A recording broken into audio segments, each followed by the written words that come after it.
Hey everybody, it's FrazierDanger here. I'm bringing you back to the feminist frequency and someone you may or may not have any experience with, but these are the people who brought us this. However, for all the apparent variety and diversity in the heroes Blizzard showed off at the game's debut, there wasn't much diversity to be seen in the body types represented by the female heroes. The 5 female characters introduced consisted of the slender adventurer Tracer, the slender healer Mercy, the slender support character Symmetra, the slender sniper Widowmaker, and the slender but well-armored security chief Farah. And so today we're going to go into a video called Sinister Seductress. Tropes versus women in the video games. So first thing we got here is the freaky alien bitch from Mass Effect 3. Into my eyes. Oh yeah. Tell me you want me. Tell me you want me. Tell me you'd kill for me. Kill for me, baby. Anything you want. Anything you want. Except for those black eyes are freaking me out here at the feminist frequency.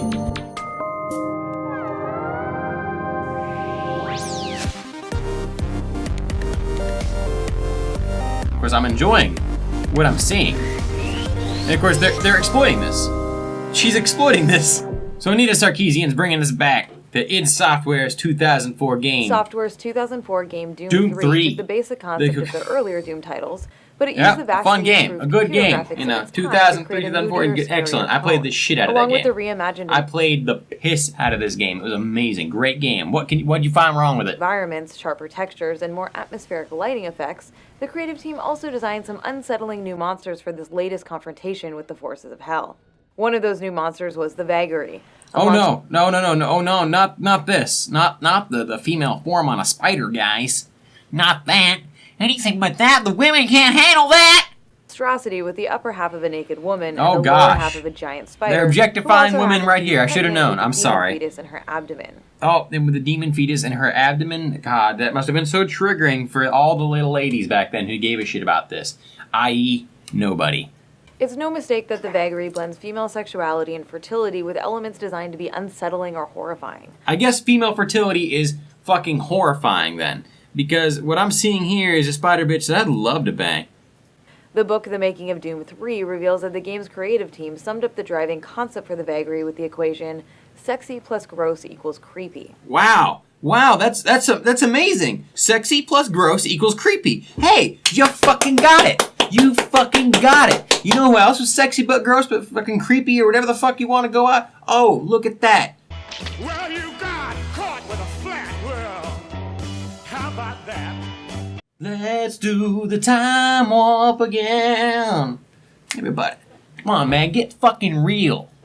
I suppose you gotta tell me that he was bad too because he was dressed up as a woman. Makers of Doom 3 may not have realized is that this equation was in no way new, original, or innovative. Wow. On the contrary, by singling out the Vagary, the only no way new okay, I don't really give a shit. Female enemy in the game, for her gender and using this to make her uniquely repulsive, the designers were participating in a very long tradition of creating female creatures who function to demonize femaleness itself. Wow. Hey, you know what? I forgot that the Vagary, a demon from Doom 3, was actually a secret conspiracy to bring down women and make them look dumb. Oh, wait. It worked. It fucking worked. To understand how such characters function, we actually need to venture back a few millennia, to time when myth and folklore were part of how people interpreted and made sense of the world. We have to go back millennia. Never mind any sort of masculinity when it comes to demons. Women are the primary association when you think of demonic forces. Primary. Just as modern media both reflects and shapes our culture today, those ancient stories weren't simply meaningless entertainment in their own time. They reflected and reinforced cultural values. Sadly, misogyny has been part of cultures for the past few thousand years. Oh, right. Part of cultures for the past few thousand years. Misogyny. Part of culture for the past few thousand years. Right, it was never part of it before then. You know, thinking about those Greeks and how women couldn't vote. No, it wasn't a thing 4,000 years ago. Thinking about those Sumerian women and how that didn't really matter. And the myths and folktales of those cultures reflect that. I forgot. Women have always been the primary victims of everything. Women have always been the primary victims of everything, no matter what it is. Male circumcision, all right? War. I swear to God, a man could have a bullet lodged in his fucking intestines. And this still affects women more than it does men. Female creatures and monsters who represented beliefs that women are inherently deceptive, manipulative, or evil. Yeah, that's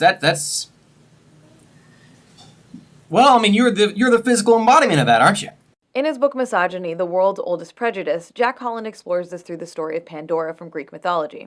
The first woman, Pandora, was created by Zeus specifically to punish humanity after Prometheus stole fire from the gods.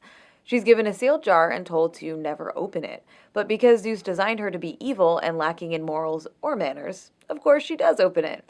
By doing so, she unleashes evil into the world, dooming humankind to labor, suffering, aging, illness, and death. Do you not see how this is analogous to modern third-wave feminism? Where else have I heard a story about the first woman doing something she's not supposed to do and being responsible for all the bad things in the world? Feminist frequency. Commenting on what the tale of Pandora and others like it actually tell us about ancient Greece, Holland writes, as well as burdening Pandora with responsibility for the moral lot of man, the Greeks created a vision of woman as the other, the antithesis to the male thesis, who needed boundaries to contain her. You are living proof that some women need boundaries to contain her, contain them as a people. And then again, Jeffrey Dahmer is living proof that some people eat people, so I guess we're not going to go with just any old thing. You know, we're not going to just lump people into categories today, are we? Any history of the attempt to dehumanize half of the human race is confronted by this paradox. So any history of the attempt to dehumanize half the human race is confronted by this paradox. And that's why men are all evil, guys. Oh my god. The irony. That some of the values we cherish most were forged in a society that devalued, denigrated, and despised women.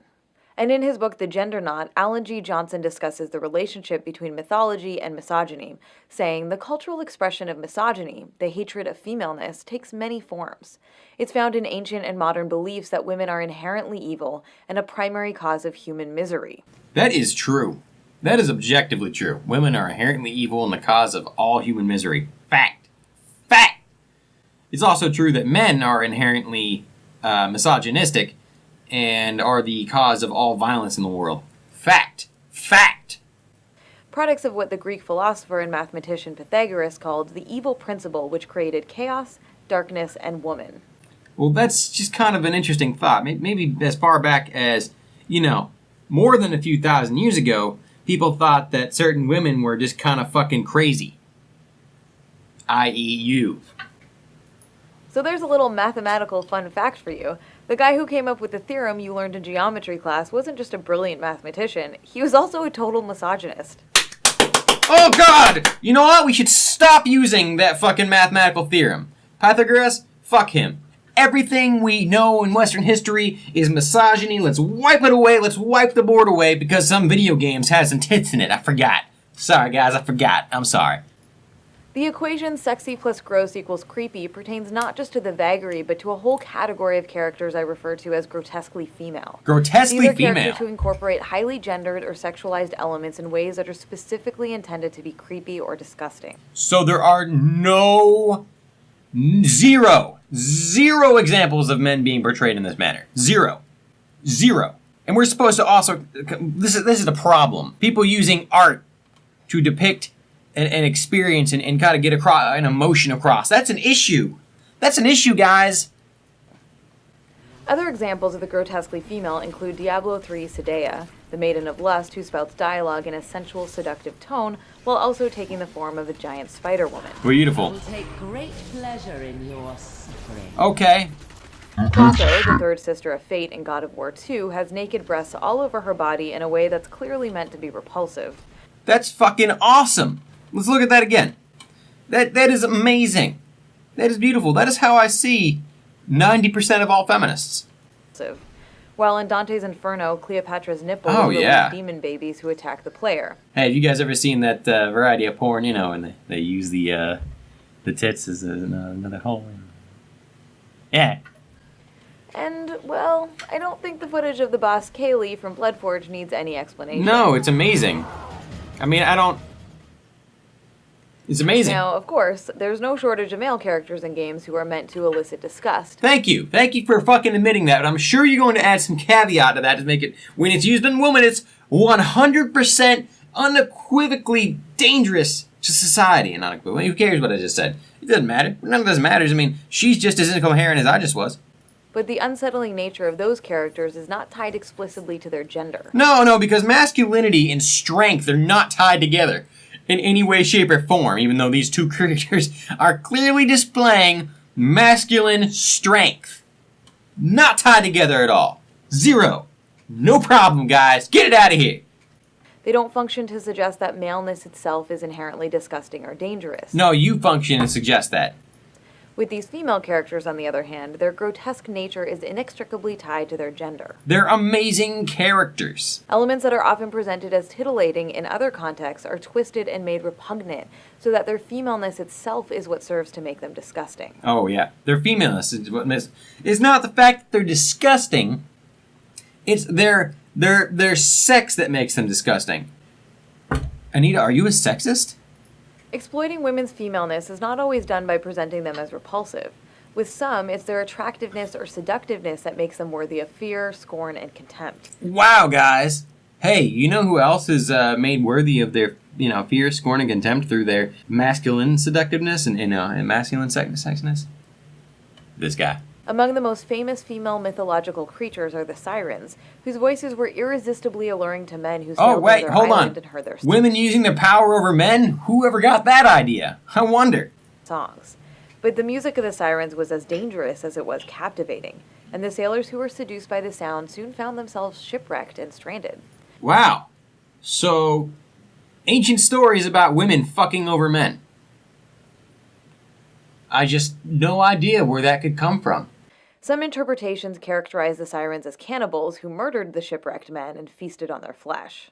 And there are endless other mythological creatures created explicitly to demonize women, such as the succubus, a female demon who sexually lures and seduces men, the harpy, a screeching bird creature with the face of a woman, and of course the classic witch, a dangerous myth that the harpy. Right in front of you, people. Right in front of you. Resulted in the deaths of tens of thousands of real women even has blood across Europe and the American colonies in the 16th and 17th centuries. Oh, wow, guys. These archaic villainous... 0 men were accused of this. 0 men were accused of witchcraft. Absolutely 0 men. Also, the primary accusers of this whole problem, of this whole thing, were not women at all. In the most famous case ever, the primary accusers were not women at all. Also, the reason that this stuff occurred was not women at all. It wasn't, some black slave that had been, teaching the kids about, witchcraft and all that crap, basically. It wasn't that at all. Nothing. No, get that out of here. History books, don't need them. No longer need them. We got feminist frequency telling us what's up, guys. Notions about femaleness are anything but ancient history. Their contemporary counterparts still show up in many games today. Wow, historical, monsters of mythology and fantasy show up in modern fantasy? Who could have guessed that humanity would still be so inextricably tied to its own past? I mean, I forget my past every other day. Communicating the same regressive ideas about women's sexuality. In the 2010 game Mass Effect 2, players can agree to help the Asari Justicar Samara capture her daughter Morinth, a fugitive who suffers from a genetic disorder that makes mating with her deadly. When Samara confronts Morinth, players have 2 options: to keep their word and help Samara, or to betray and kill Samara and add Morinth to their team in her place. If players side with Morinth, she later tries to seduce Shepard with talk of the incredible ecstasy they might experience with her. Oh, wow. You and I can share something so intense, so deep, it will change your life. That's hot. Honestly, she's got my number. What's her number? I want to have sex with a freaky alien that'll kill me at the end of coitus. That'd be neat, guys. But if players sexism are swayed by Morinth's promises and choose to be with her, Shepard dies, like all of Morinth's other lovers. So, am I to understand that, women have power in the situation, but you have a problem with that as well? So what exactly do you want? Well, grotesquely female characters are designed to make femaleness repugnant by blending sexuality and repulsiveness. Temptresses like Morinth make femaleness threatening because of their sexuality and attractiveness. Oh, wow. This tradition of sexualized evil women in the Temptress mold include characters ranging from the Dark Queen of the Battletoads game. Wow, guys. The Dark Queen of Battletoads? Wow, she's really hitting them she's going back in time. Now, this woman never actually plays video games. She's not a gamer. She's not a gamer. And she's telling us about how bad video games are. Wow, guys. Hey, you know who else did this shit? Christians in the 90s were telling us about how evil video games and Dungeons and Dragons and all the fantasy. It's so evil, guys, you'll go to hell. Except for this time, it's so evil, guys, you're making fun of women. I don't know what's changed between now and 20 years ago, but I want it to change back. To Elizabeth from Ninja Gaiden Sigma 2. Oh wow, another sexy woman bathing in blood? Players track the That's target hot. Layla to a secret room in the penthouse. She strips for Agent 47 in an attempt to distract him before drawing a gun and trying to kill him. Oh, okay. Neat. The problem with these representations is not that they depict female characters who are sexual. No, it's really not. Because that's not a problem. Female characters being sexual is not a problem, just like male characters being sexual is not a problem. It's just that men are innately sexual. I mean, it is just, it's an absolute exploitable quantity that cannot be changed. As a matter of fact, it's a rarity to find a man who cannot be exploited through sexual means. It's so rare that heroes are often written about as being unswayable through seduction. Or they can be written about as having this weakness through which they are swayed through seduction. So I guess men are just predicating all of their strengths on this one strength that women seem to have. It's the way that sexuality is presented, as a threat or a weapon, rather than as something to be enjoyed by these women and those they choose to consensually share it with. So this is rape. Oh my God. These women using their sexuality is actually rape. When women use their sexuality to get something they want, men are raping them. This is unprecedented. Call the fucking papers. Hello there, see? We just found out that women are apparently being raped by men who are being sexually exploited by these women. Note, cut my balls off immediately. I do not want to be responsible for the rape of a woman. I'll miss my balls, but at least I'll know that I'll never be responsible for the rape of a woman by her coming onto me. It's a false notion of female sexuality rooted in ancient misogynistic ideas about women as deceptive and evil. What you're doing is deceptive and evil. You sure you want to keep going? Games sometimes blend the two extremes of the temptress and the grotesquely female, You mean from the beginning? presenting us with female characters who initially appear attractive and alluring, Because I'm seriously attracted to Spider Bitch from the beginning, seriously. only to have their true form revealed as monstrous and threatening. Wow, guys. This is in no way analogous to real life. In no way analogous to real life whatsoever.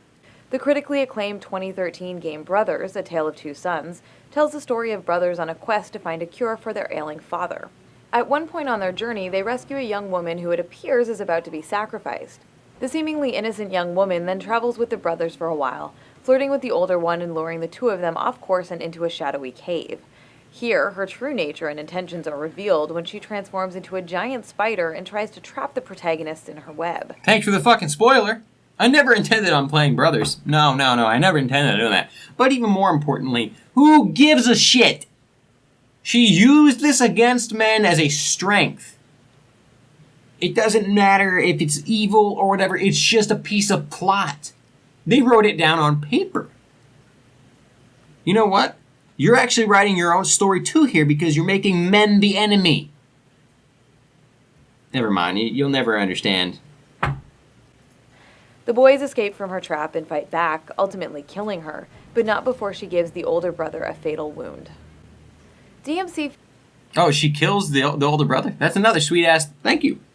features a scene in which Dante confronts Lilith, a character whose sexualization is intended to be unsettling rather than titillating, No shit, asshole. as if she thinks she's sexually appealing, while the player is meant to find her unattractive. Lilith then undergoes a horrifying transformation as the demon spawn she's carrying inside of her emerges to fight Dante. Boy, that's neat. In Missplosion Man, the final boss initially appears to be a cartoonishly sexy woman in a wedding Missplosion Man. Now, there's already a game called Splosion Man, but they called it Missplosion Man, just to keep everybody kind of, in the loop. And of course, it doesn't sound good, Missplosion Woman. It doesn't roll off the tongue. So now you got a female character fighting another female character, and that is inherently sexist. What isn't sexist? Show me this gray amorphous blob that possesses no features, no personality, no gender, and I swear to God I'll end its life, because I don't... Nothing... Why would you want that? dress. However, when she's defeated for the first time, she reveals her true form. Big titties? She reveals her true form as big titties? A gigantic, grotesque female creature. Oh. While this is played for laughs, the core idea that female sexuality is inherently deceptive or threatening remains the same. Female sexuality, when used as a weapon against men, is inherently deceptive. That's just a fact. With all of these character types, their femaleness or sexuality is an intrinsic part of what is intended to make them dangerous or repulsive. Yes, even women respond to these fucking tropes, you idiot. Even women like this stuff. Women write this shit.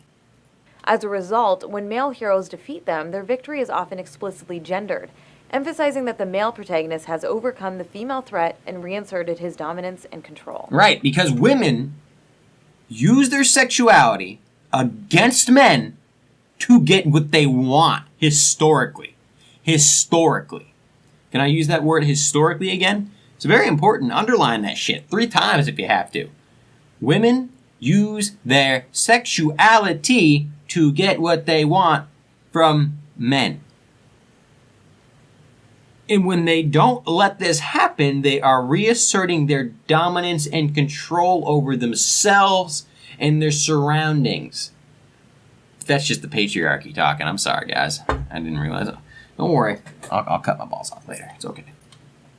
This can be as simple as the use of gendered slurs, as in Gears of War 3, when Marcus Phoenix stabs and kills the Locust Queen. Okay. And everyone else you killed, you bitch. Now, men can't be called bitches. But even when they are, it's definitely a reference to female sexuality. And, you know, the word dick doesn't exist. The word cocksucker doesn't exist. The word cock doesn't exist. None of that shit exists.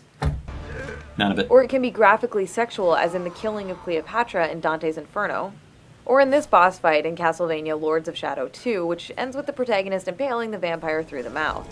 Oh wow, the protagonist killed the vampire? I should be so fucking shocked that they used something like that. How dare they? That protagonist should have died.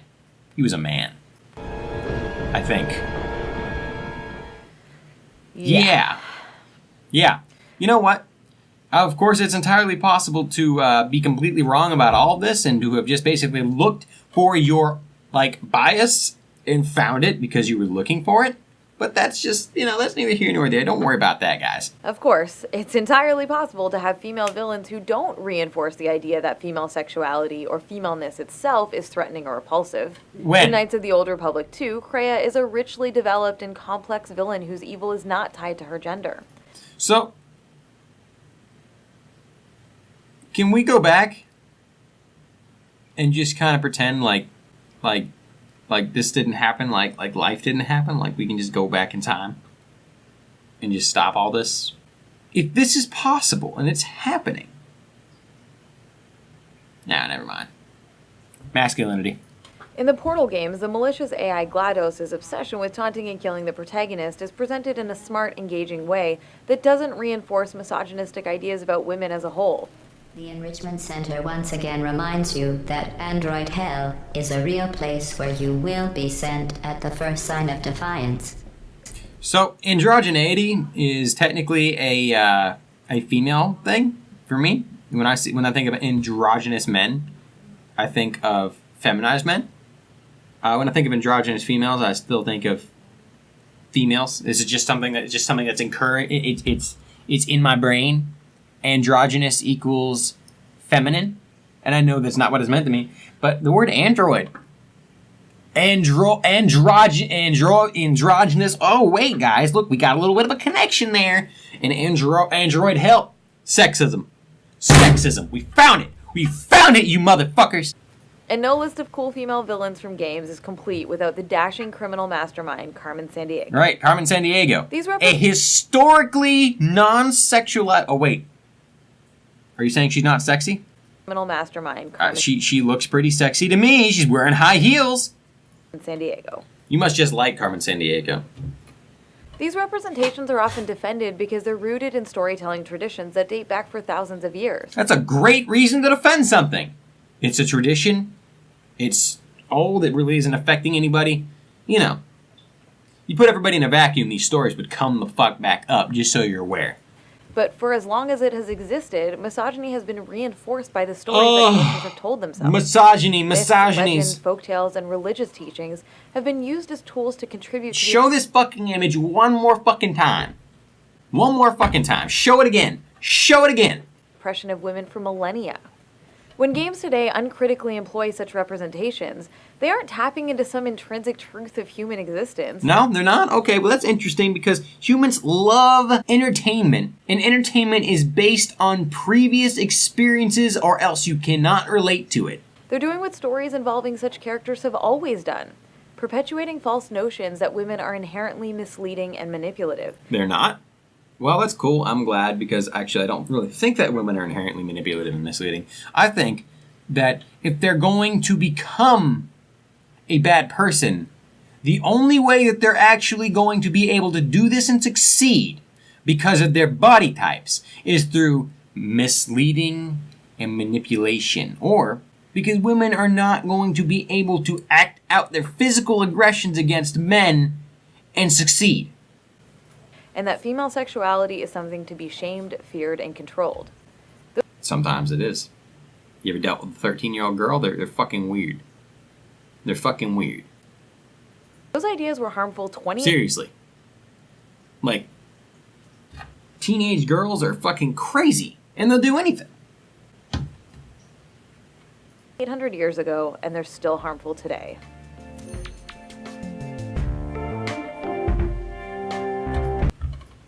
So what have we learned, people?